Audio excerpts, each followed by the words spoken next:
मित्रांनो, ठरलं तर मग या मालिकेच्या येणाऱ्या पुढील भागात आपल्याला खूप मोठा ट्विस्ट पाहायला मिळतो. मित्रांनो, मालिकेत पाहायला मिळतंय की आतापर्यंत जे सत्य लपून राहिलं होतं की सॅलीच खरी तन्वी आहे, हे सत्य आता उघडकीस येणार आहे.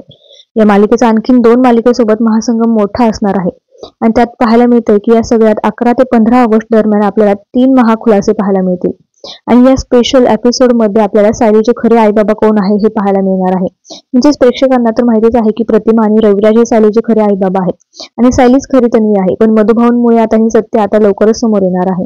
नागराजने कशा प्रकारे प्रियाला खोटी तन्वी बनवून उभं केलं होतं आणि तिचं जे गाठोडं आहे, ज्या सगळ्या गोष्टी होत्या तन्वीच्या, ते सुद्धा सायलीचंच आहे.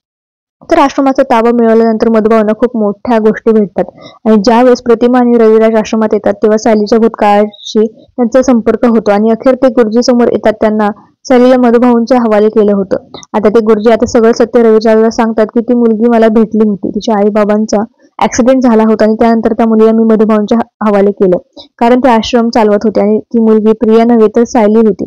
तर मित्रांनो, पुन्हा एकदा DNA टेस्ट केल्या जातात आणि सत्य समोर येतं की सायलीच खरी तन्वी आहे. दुसरीकडे नागराजचाही पर्दाफाश झालेला असतो आणि त्यालाही रविराजने जेलमध्ये पाठवलेलं आहे. अखेर मालिकेच्या लेखकाने प्रेक्षकांना इतके दिवस जे लटकून ठेवलं होतं, वाट पाहत होतं, तेच आता सत्य समोर येणार आहे मित्रांनो.